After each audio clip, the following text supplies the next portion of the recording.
conjugando esperança com perseverança. Por quê? Porque o ano de 2021, agora eu acho que vocês podem me acompanhar, o ano de 2021 vai ser um ano onde nós vamos ter que conviver com situações e sentimentos um tanto quanto paradoxais. Por quê? Por um lado, nós já temos vacinas, algumas vacinas já estão circulando nos Estados Unidos, na Europa e em alguns outros países do mundo, vacinas de diferentes indústrias farmacêuticas. No entanto, nós ainda estamos numa pandemia. Talvez algumas pessoas não se deram conta disso, principalmente no nosso contexto brasileiro. Algumas pessoas acham que a pandemia é coisa do passado, e não é. Nós continuamos com números ascendentes de mortos, de contaminados, e apesar de já termos algumas vacinas, essa vacina não vai chegar a todos nós tão rapidamente. Então, ao longo desse ano, nós vamos ter que continuar tomando cuidado com as nossas vidas e tomando cuidado com a vida daqueles que nós amamos, tomando precauções, seguindo determinados protocolos, por amor à vida, à nossa própria vida e à vida daqueles que nos cercam. Se as vacinas nos trazem esperança, o fato de que nós ainda estamos numa pandemia e bem possivelmente vamos percorrer os meses de 2021 sem que todos possam ser vacinados, isso nos faz um alerta para a importância da perseverança. Quando a gente fala de esperança, veja só, esperança é um sentimento, convicção de que as adversidades serão superadas e o resultado final será positivo. Quando nós falamos que nós temos esperança de dias melhores, é porque nós temos um sentimento ou mesmo uma convicção de que nós viveremos dias melhores. A esperança nos move para o futuro, a esperança faz com que os nossos olhos estejam voltados e os nossos corações desejosos de dias melhores. Por outro lado, quando nós falamos de perseverança, a perseverança é uma atitude, é uma postura. Insistir em valores e caminhos, mesmo diante de adversidades. É claro que aqui nós precisamos tomar cuidado, e quem sabe essa seja uma boa pergunta para o Chakra Talk dessa semana, a diferença entre quem persevera e quem teima. O perseverante é aquele que é firme nos seus propósitos, o teimoso é aquele que é firme nos seus erros. Apanha, perde, causa problemas para os outros, mas ele continua insistindo nos seus erros. O perseverante é aquele que tem um propósito colocado na esperança futura. E esse propósito colocado na esperança futura gera opções, decisões, atitudes no presente. Assim, a gente pode dizer que a esperança aponta para o propósito ou para um benefício futuro. A esperança faz eu pensar que o Natal de 2022 talvez seja melhor do que o Natal, de 2021 talvez seja melhor do que o de 2020. Talvez no Natal, no dia de ano, eu vou poder reunir os meus familiares, os meus amigos queridos, a esperança de que nós vamos poder voltar a viajar sem medo, voltar a nos reunir como igreja, voltar a nos abraçar uns aos outros sem nos sentirmos culpados ou preocupados. Isso é esperança em relação a um propósito, a um benefício futuro. Por outro lado, a perseverança, ela alinha as nossas ações e esforços no presente. Aquele que tem uma determinada esperança, ele tem uma postura e uma atitude no presente. Aquele que, por exemplo, crê que no final de todas as coisas, Jesus voltará dos céus, instalará concretamente o seu reino e fará nova todas as coisas. Aquele que tem tal esperança vive com determinados valores e toma determinados caminhos no presente. A nossa esperança futura impõe um determinado caminho no presente de perseverança. Por isso eu queria, mais uma vez, alertá-lo.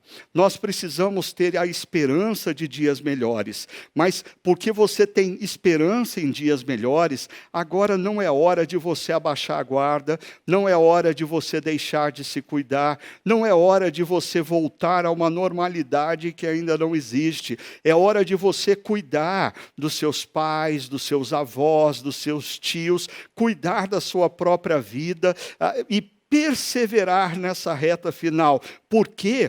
Porque você tem esperança de que tudo isso vai passar e dias melhores virão. Essa é a esperança que todos nós precisamos ter nesse momento.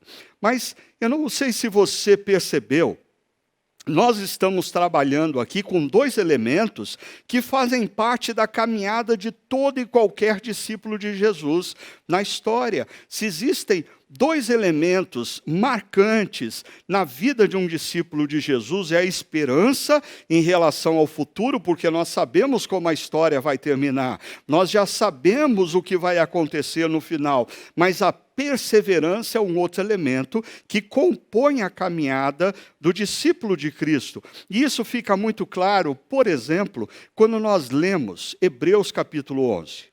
No capítulo 11 de Hebreus, nós temos a descrição de inúmeros homens e mulheres que viveram na história, passaram pela história com esperança em relação ao que viria e perseverança no presente. Por exemplo, em Hebreus 11 você vai encontrar um trecho da história de Abraão. Abraão recebeu uma promessa de Deus e por isso ele tinha esperança em relação ao futuro. E isso fez com que ele perseverasse nas peregrinações que ele teve que fazer.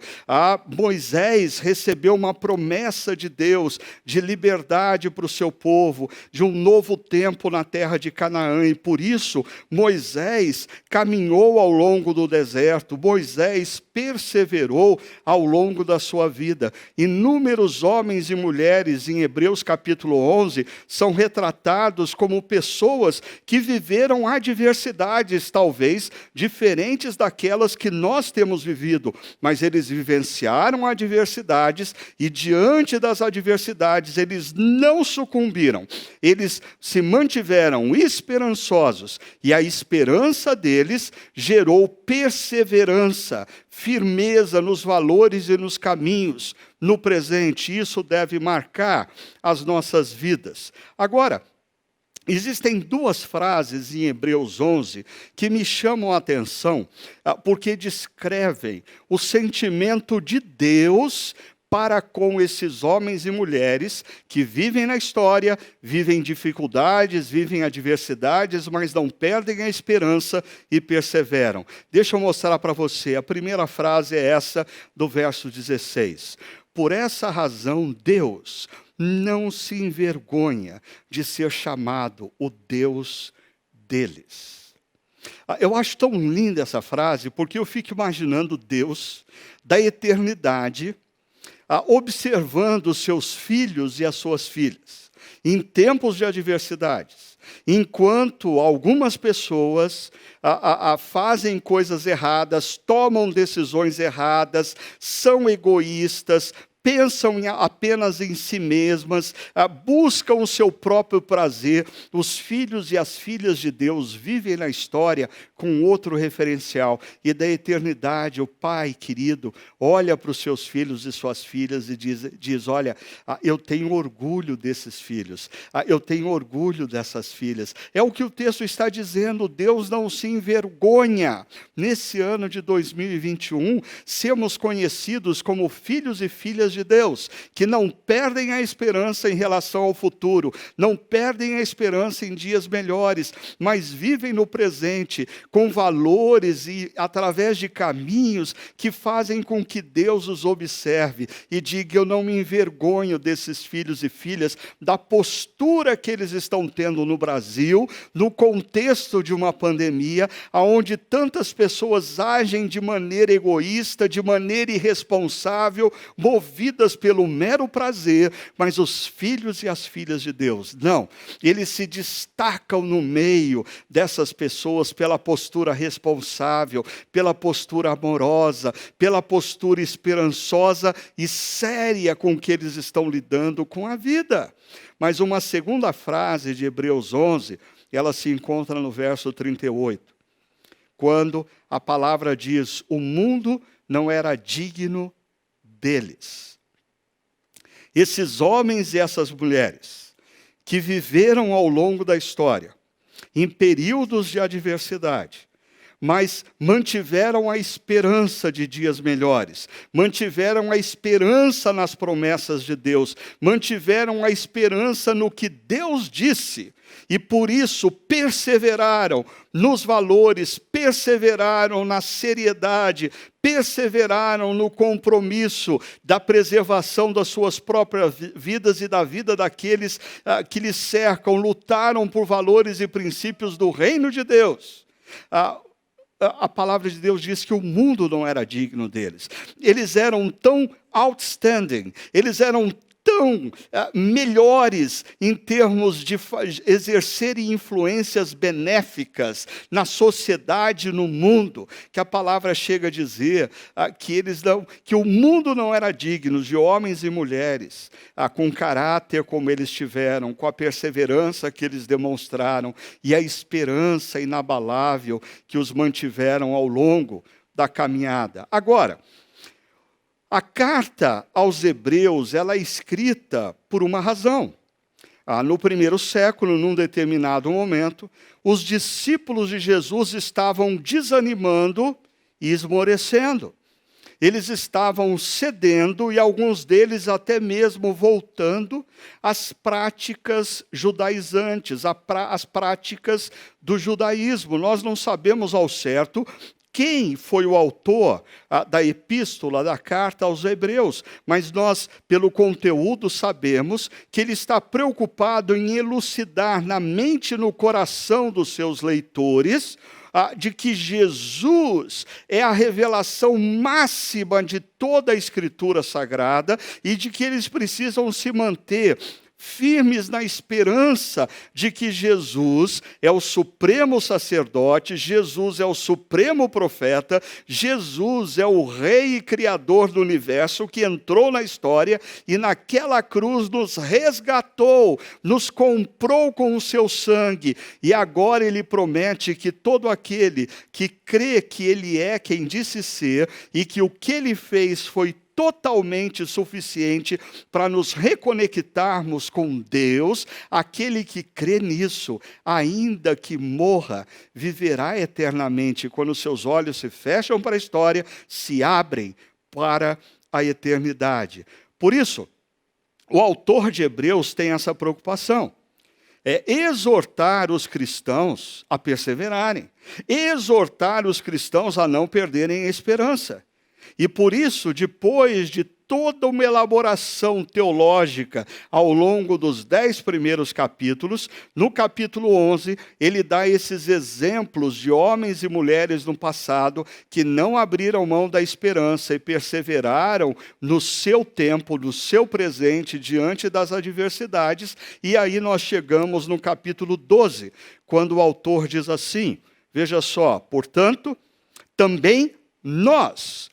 O autor se inclui com os seus leitores, dizendo agora, portanto, também nós. Mas nós que somos os leitores, 21 séculos depois, nós precisamos olhar esse texto e nos incluirmos nele. Portanto, também nós, eu e você. Homens e mulheres que estão vivendo num país chamado Brasil, no meio de uma pandemia, com desafios na área política, na área econômica, tudo isso que nos envolve. Nós somos os discípulos de Jesus, essa é a nossa diversidade, portanto, também nós. Veja o que o autor de Hebreus diz. Uma vez que estamos rodeados por tão grande nuvem de testemunhas. O autor usa essa expressão, grande nuvem de testemunhas, para se referir aos homens e mulheres citados em Hebreus 11. Homens e mulheres que conjugaram ao longo das suas vidas esperança com perseverança. É como se os homens e mulheres do passado, os homens e mulheres citados em Hebreus 11, fossem como corredores, maratonistas, que já cumpriram a sua prova. E agora, eles estão nas arquibancadas, olhando para aqueles que fazem parte do seu time, eu e você, nós que estamos correndo a nossa prova. Agora é o nosso momento de corrermos como eles correram no passado. Portanto, também nós, uma vez que estamos rodeados por essa tão grande nuvem de testemunhas, devemos conjugar esperança e perseverança. Eu queria trazer uma primeira pergunta para você nessa reflexão. Vai passar. E quando passar, como você quer que sua história seja contada? Vai passar. E quando passar, como você quer que a sua história seja contada? Se você nos acompanha aqui na Chácara Primavera ou faz parte da nossa família, você deve se lembrar que lá no início da pandemia, quando nós tivemos uma série chamada O Cara e o Corona e refletimos sobre a carta de Paulo aos Filipenses, nós colocamos para vocês que as decisões que nós estamos tomando hoje, as atitudes que nós estamos tendo, a postura que nós estamos tomando como indivíduos e como igreja, fazem parte de uma história que no futuro nós vamos contar a outras gerações, nós vamos contar aos nossos filhos, nós vamos contar aos nossos netos. E a pergunta é, qual é a história que você quer que seja contada acerca de você? Pode ser que a sua postura, nesse momento, seja de autoegoísmo, dirigido pelo seu próprio prazer, de irresponsabilidade para com outros, e marcas vão ficar. E é essa história que você quer que seja contada?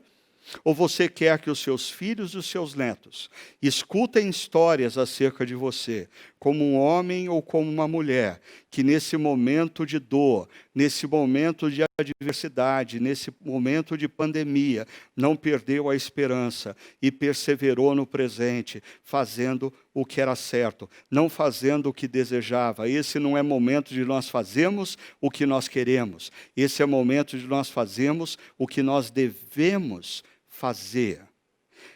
É verdade que quando nós falamos de qual é a história que nós queremos que as pessoas contem ao nosso respeito, as gerações futuras vão falar de como as igrejas se comportaram em meio à pandemia. As gerações futuras vão contar como a Chácara Primavera se comportou diante da pandemia. Os nossos filhos e netos vão ouvir histórias acerca de mim e de você no contexto da pandemia. Agora, é sempre bom a gente se lembrar nesse musical muito famoso da Broadway, e que foi premiado várias vezes, Hamilton, que conta a história dos pais da independência e da democracia norte-americana e, de maneira especial, a vida de Alexander Hamilton. Existe um momento, na verdade, dois momentos nesse musical, onde George Washington avisa Alexander Hamilton que ninguém tem total controle sobre como será lembrado. Ninguém tem total controle de como será lembrado. E nós que vivemos nesse mundo da pós-verdade, onde pessoas criam narrativas, e de tanto repetir essas narrativas, mesmo que falsas, elas passam a ser descritas como verdadeiras, gerando no mínimo confusão acerca do caráter, acerca da motivação das pessoas. Nós sabemos que George Washington estava muito certo quando ele diz isso a Alexander Hamilton: ninguém tem total controle de como será lembrado. No entanto, aí eu quero lembrar você do que disse um outro pensador cristão, quando ele fala de integridade e reputação. Ele aponta o seguinte: nós, como discípulos de Cristo, precisamos nos concentrar na nossa integridade e devemos entregar a nossa reputação a Deus. Nós não temos o controle acerca do que as pessoas dirão de nós. Nós não temos o controle se as pessoas acreditarão ou não em outras narrativas que dizem respeito às nossas vidas. Mas o importante é nós nos lembrarmos sempre que Deus sabe o que aconteceu. Deus viu tudo o que aconteceu. Deus conheceu e conhece cada palavra, cada atitude, cada postura que nós tivemos. Por isso, nós, como discípulos de Cristo, precisamos nos focar na nossa integridade e devemos entregar a Deus a nossa reputação. Deixar que Ele cuide da nossa reputação, porque nós não temos controle do que vai ser dito ou como será contada a nossa história, mas nós podemos sim estar atentos às nossas motivações do coração, buscando sempre integridade. E deixe-me falar um pouquinho mais sobre esse conceito de integridade. Porque uma pessoa íntegra não é uma pessoa perfeita. Eu gosto do conceito do apóstolo Paulo, quando ele fala de presbíteros numa comunidade cristã, homens maduros que dirigem pastoralmente uma comunidade cristã, e o apóstolo Paulo diz que esses homens devem ser irrepreensíveis. E algumas pessoas sempre entendem isso como pessoas perfeitas. Não existem pessoas perfeitas, não existem líderes perfeitos. Todos os líderes falham e erram. A diferença entre líderes não é que eles não falham e outros falham, mas a diferença é que alguns falham e não reconhecem, e outros falham e se curvam diante de Deus pedindo perdão. E se causaram dano a alguém no privado, pede perdão no privado. Mas se causaram dano em público, pede perdão em público.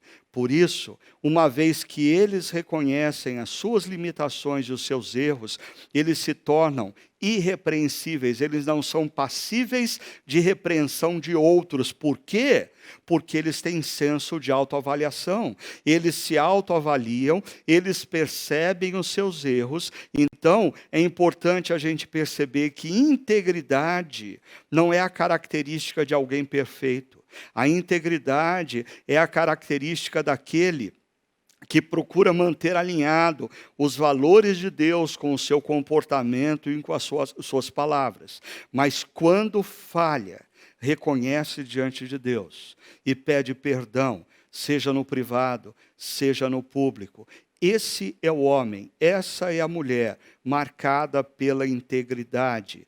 Importante nós percebemos que num contexto que nós estamos vivendo, de tanta confusão, de tanta tensão, de tantas narrativas, nós não temos o controle acerca da nossa reputação, mas nós podemos sim e devemos, como cristãos, investirmos na nossa integridade, fazer o que é certo, mesmo quando é difícil, fazer o que é certo, mesmo quando diante de nós existem caminhos mais fáceis, mas que não nos conduzem à integridade. E quando errarmos, reconhecemos o erro, pedimos perdão a Deus e continuarmos a nossa caminhada, sempre buscando coerência entre os valores do reino de Deus no nosso coração e mente e as nossas atitudes no dia a dia e as nossas palavras no dia a dia.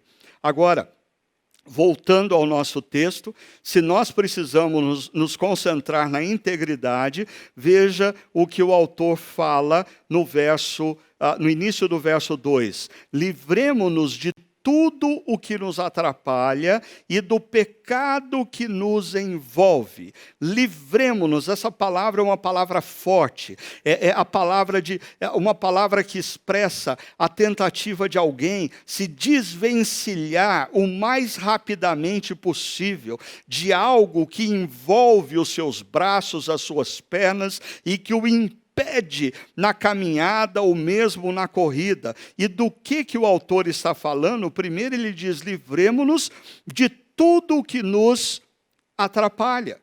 E é interessante, esse algo que nos atrapalha não é necessariamente pecado. Por quê? Porque pecado está citado na linha abaixo e eu chego nele. Nesse momento, o autor está falando de coisas que não necessariamente são pecados, mas que estão nos atrapalhando na caminhada cristã, estão nos atrapalhando nessa busca pela integridade, estão, de alguma maneira, sabotando e minando a nossa esperança e, consequentemente, sabotando e minando a nossa perseverança no dia a dia.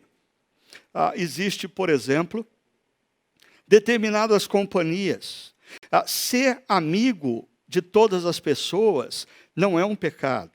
Mas existem determinadas companhias que sabotam a sua caminhada como discípulo de Cristo. É verdade, você deveria ser sal e luz para essas pessoas e você deveria influenciá-las, mas seja honesto, você está sendo influenciado. Essas companhias não estão fazendo bem para você. Determinadas formas de pensamento, o apóstolo Paulo, lá em 2 Coríntios 10, fala de sofismas, de determinados valores da cultura que se tornam norteadores das nossas mentes e que sabotam a nossa caminhada como discípulos de Cristo, sabotam a nossa perseverança como homens e mulheres que seguem a Deus. Ou mesmo, eu diria, determinados hábitos. Hábitos que não são necessariamente pecaminosos, mas hábitos que sabotam o seu progresso, hábitos que fazem você dedicar tempo excessivo ao que não constrói, tempo excessivo ao que não gera intimidade nos relacionamentos com as pessoas que estão à sua volta, que não gera crescimento na sua espiritualidade, hábitos que não são necessariamente pecaminosos, mas que não têm contribuído para o seu progresso como um homem ou como uma mulher que vive na história com a esperança do futuro e que deve perseverar no presente, crescendo na direção da imagem de Jesus. Agora, a segunda linha sim fala do pecado que nos envolve. Nós devemos nos livrar, nós devemos nos libertar de tudo o que não é necessariamente pecado. Talvez companhias, determinados hábitos, determinadas situações que estão sendo um peso nos impedindo de crescer, mas nós devemos também nos livrar do pecado que nos envolve. E é interessante, observe aqui que nós não temos a palavra pecado no plural, e nós costumamos usar a palavra pecado, via de regra, no plural.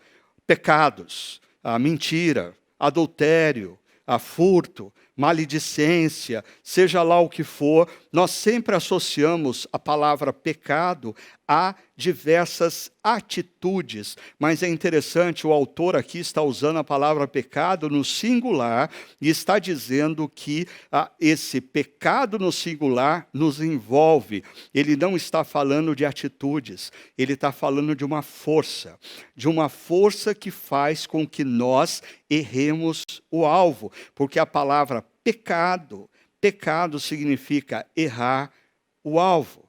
Nós fomos criados para glorificarmos a Deus, nós fomos criados para honrar a Deus através das nossas atitudes, das nossas palavras, mas quando nós vivemos para nós mesmos, quando nós vivemos para o nosso prazer, quando nós vivemos para a nossa própria felicidade, para a nossa própria honra, nós erramos o alvo. O autor está falando dessa força maior que nos envolve. Nós precisamos nos livrar dessa força maior. E eu gosto sempre de pensar nessa força maior, no pecado no singular, da maneira como Santo Agostinho define pecado.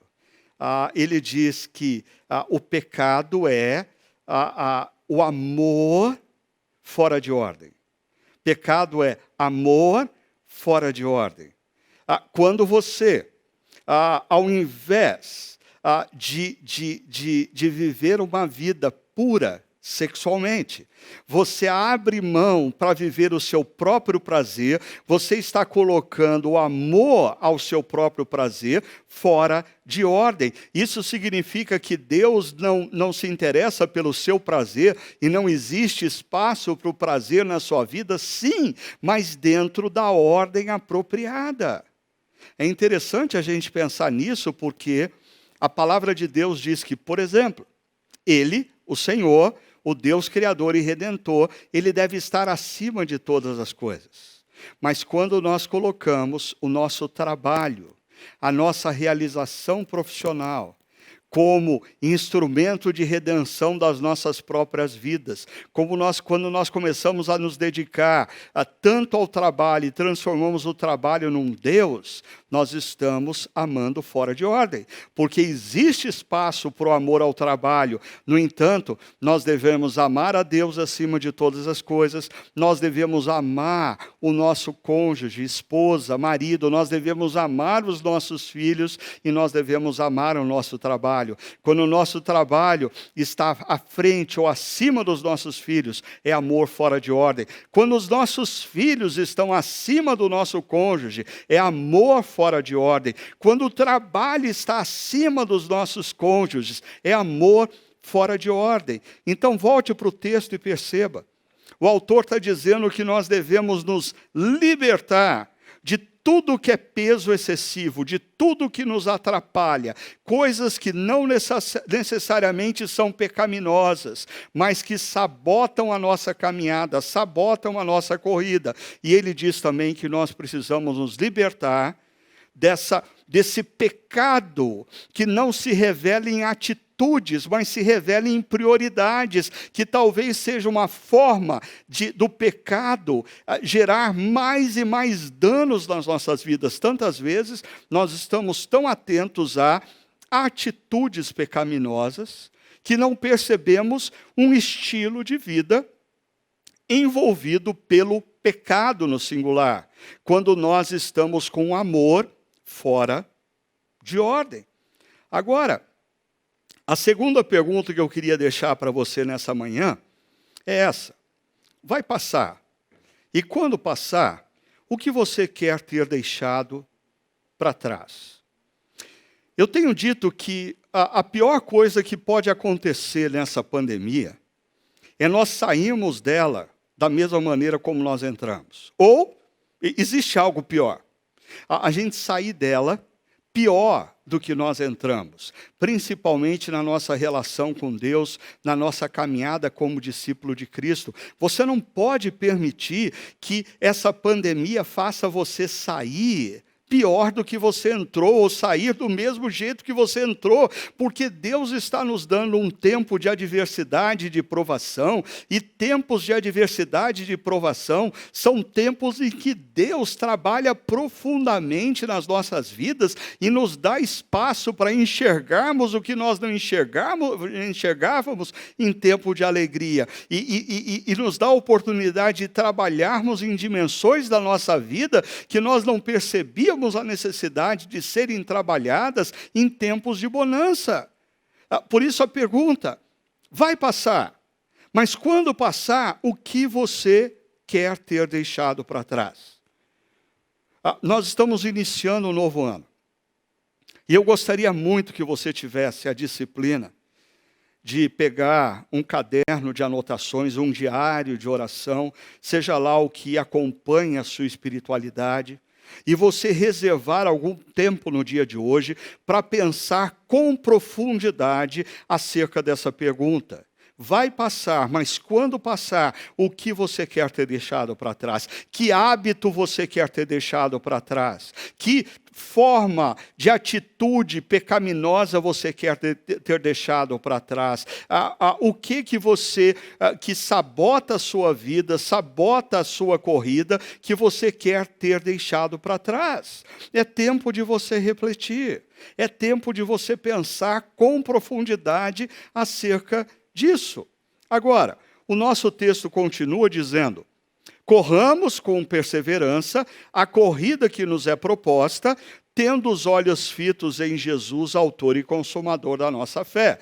Perceba, por que a gente tem que se libertar de tudo que nos atrapalha e nos libertar dessa força pecaminosa que inverte a prioridade do nosso amor, porque nós estamos correndo uma corrida, nós estamos numa maratona. E aí, aqui aparecem os dois elementos que vão marcar a nossa série de reflexões. Por um lado, nós devemos correr com perseverança. Atitudes, valores, mesmo diante da adversidade, mesmo diante da oposição. Por outro lado, tendo os olhos fitos em quem? Em Jesus, a nossa esperança. Quando eu leio esse texto, eu imagino a seguinte cena. Eu e você estamos correndo uma corrida numa arena. Nós estamos nas raias da corrida, nós não estamos correndo um contra o outro, nós fazemos parte da mesma equipe. Nas arquibancadas estão aqueles de Hebreus 11 que correram a corrida e perseveraram com esperança. Mas na linha de chegada, quando eu olho para a linha de chegada, quem eu vejo? Jesus. Jesus me convidando com o seu olhar amoroso, Jesus com os seus braços estendidos, dizendo para mim: meu filho, corre com perseverança, olhe para mim. Não olhe para as adversidades, olhe para mim. Não olhe para as circunstâncias, olhe para mim. Não olhe para os valores da cultura, olhe para mim. Não olhe para os seus amigos que você quer agradar, olhe para mim. E por que nós devemos olhar para Jesus? Olha o que diz a segunda parte do verso 2 e o verso 3. Ele, pela alegria que lhe fora proposta, suportou a cruz, desprezando a vergonha, e assentou-se à direita do trono de Deus. E olha como o autor conclui esse trecho. Pensem bem, considerem, calculem bem naquele que suportou tal oposição dos pecadores contra si mesmo, para que vocês não se cansem nem desanimem. Talvez a palavra que eu mais ouvi no final de 2020 de pessoas foi a frase: eu estou cansado. Eu estou cansado. E associado a essa frase, eu estou cansado, nós vimos na sociedade brasileira inúmeras pessoas abaixando a guarda nesse momento de pandemia. Por quê? Elas diziam: eu estou cansado. Outras pessoas justificavam as baladas dos jovens, as festas clandestinas, dizendo: está todo mundo cansado. Outros justificavam as lojas dos shopping centers lotadas, restaurantes. Por quê? Todos estão cansados. Nós temos aí 2021 pela frente. E nós temos inúmeros desafios. E o que o autor de Hebreus nos diz é: se você se sente cansado, olhe agora para a linha de chegada e enxergue Jesus. Jesus, ele naquela cruz morreu porque ele te ama. Naquela cruz ele morreu para te reconectar com ele. Ele sim enfrentou adversidades. E mesmo diante do cansaço, Jesus perseverou. Se nenhum exemplo de Hebreus 10 te inspira o suficiente, olhe para a linha de chegada e perceba quem está na linha de chegada: Jesus, convidando você a parar de olhar para as adversidades, para a cultura, para os amigos que você quer agradar, para o que os outros estão fazendo, e olhar para Ele e ter como referencial Ele, e Ele te convidando a perseverar e não perder a esperança, porque Ele é fiel e Ele não vai te deixar sozinho um segundo sequer na sua existência. Assim, eu quero convidar vocês, nesse primeiro domingo de 2021, a refletirem nas duas perguntas que eu coloquei há pouco e praticarem, porque tudo aquilo que a gente pratica, nós vamos arraigar como ensinamento e aprendizado, mas tudo aquilo que a gente só ouve não gera transformação alguma nas nossas vidas. A primeira pergunta é: vai passar, e quando passar, como você quer que a sua história seja contada? Eu queria te lembrar disso. As decisões que você está tomando no presente, a forma como você está agindo no presente, as atitudes que você está tendo no presente, diante dos seus pais, diante dos seus que você está fazendo, elas vão criar grandemente o futuro. Por isso, tome decisões corretas, seja responsável, persevere, não perca a esperança. Vai passar, mas quando passar, que você tenha histórias lindas, belas e ricas de perseverança, de determinação para contar àqueles que te cercam, especialmente os teus filhos e os teus netos. A segunda pergunta é: vai passar, e quando passar, o que você quer ter deixado para trás? Hoje é dia de você fazer essa reflexão. O que precisa ser deixado para trás no ano de 2021? Identifique um hábito ou hábitos na sua vida que tem sabotado o seu progresso como pessoa, sabotado o seu desenvolvimento como discípulo de Cristo. Identifique ambientes que não fazem bem para o seu progresso como discípulo de Cristo. Identifique companhias que têm sabotado o seu compromisso com Cristo. E tome a decisão séria. Livre-se de todas as coisas, e principalmente dessa força pecaminosa que inverte os nossos valores e faz a gente construir ídolos, amando de forma errada, amando em ordem errada. Ame a Deus acima de todas as coisas. Ame a sua família, seus pais, seu cônjuge. Cônjuges, ame primeiro o cônjuge, depois os filhos. Ame o seu trabalho, mas coloque na ordem certa. E assim, eu termino com essa última imagem. Vai passar. Vai passar. Mas nós estamos entrando num ano onde vai ser imprescindível que você conjugue a esperança, olhando Jesus na linha de chegada, com a perseverança, a sua corrida nessa maratona. Deus o abençoe.